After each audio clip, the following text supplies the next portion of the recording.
He's heating up.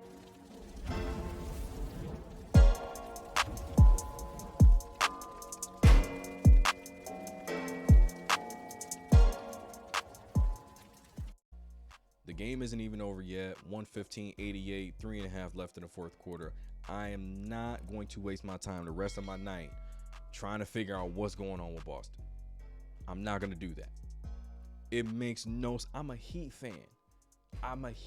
And I wanted this game to be an all-time classic. I wanted them to slug it out, come down to the wire, come down to the last minute. Miami, Boston trading buckets, Jimmy and Tatum going toe-to-toe. Instant classic. That's what I wanted out of this game. And what I got was a team that was up 2-0, going home with a greater sense of urgency than the number 2 team in the Eastern Conference, and a team that's down 0-2, a team with 2 All-NBA performers, all defensive team members, and a Defensive Player of the Year on their roster. They came out flat. No heart, no energy, no effort. Taking a ton of threes, making great defensive lapses, making a ton of offensive lapses. Nobody's on the same page. Joe Mazzulla doesn't know how to control his huddle. Al Horford has to continuously step into the coach's chair because he's walking away from the huddle, not knowing what's going on, not knowing how to respond. Granted, Eric Spoelstra is all-time great, okay? One of the greatest head coaches we've ever seen, especially in the playoffs. He went through similar growing pains. He went through these situations, especially, early on. Him, D-Wade, Udonis Haslem, when everybody was a lot younger, taking over in 2008, 2009, he had to go through these growing pains.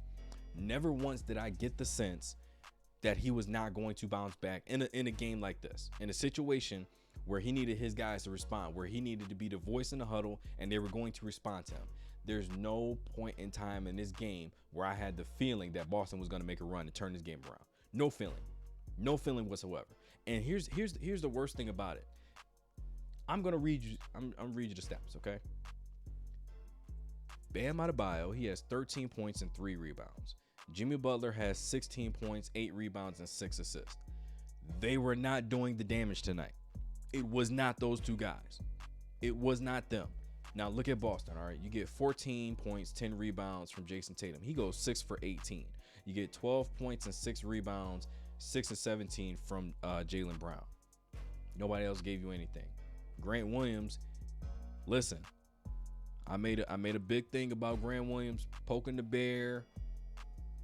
Listen, this guy, 12 points, 5 of 7 from the field, 2 threes. He did his job. He did a great job last game. They took him out to make him a scapegoat, but I got to give him credit. He showed up.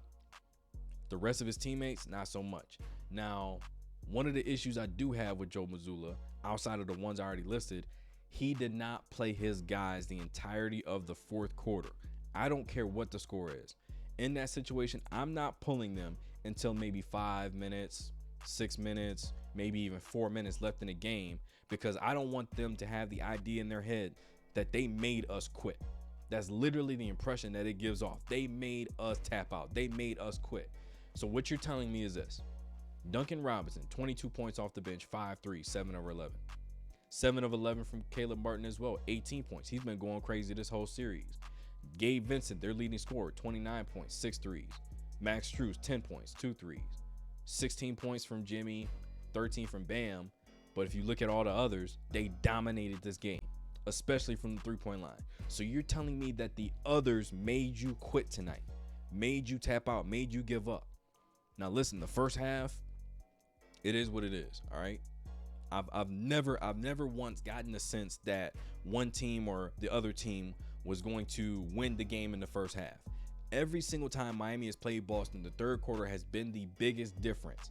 Every single game, it's always the third quarter. Going back to last year's playoffs, going back to the bubble, it's always been the third quarter. The way Miami came out and put the nail in the coffin in the third quarter lets me know one of two things. The voices of the leaders in the Miami Heat locker room are making sure, whether they're playing on the court, whether they're on the bench, whether they're not getting playing time at all, they're making sure they are constantly staying locked in on the task at hand.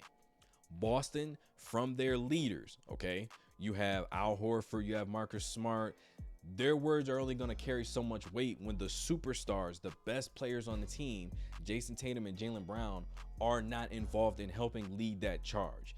They're the ones not showing up.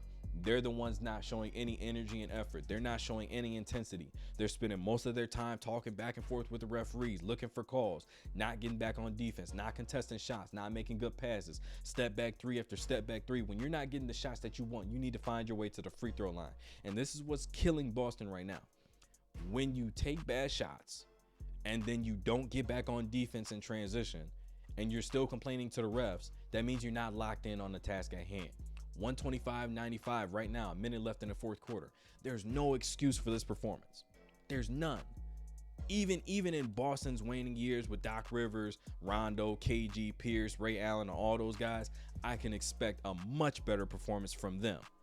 These guys are younger, more athletic, and I don't understand what more you need from this core of guys or what more you can give them, okay? Now, everybody's talking about Ime Udoka going to Houston and leaving Joe Mazzulla in Boston and stuff like that. And listen, at some point, you got to put your big boy pants on. You have got to man up. This dude, Jimmy Butler, came into your gym, pointed out everybody, and says, it doesn't matter who you put on me. None of you are the answer to the Jimmy Butler problem. And you don't have a single response to that.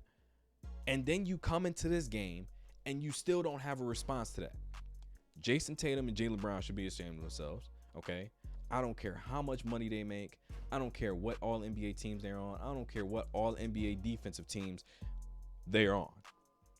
If you can continuously tell me that any superstar you pick and choose is going to go into Boston and do them dirty, and then their game is not going to travel back on the road when they need to get a must win, they really not as good as we thought they were.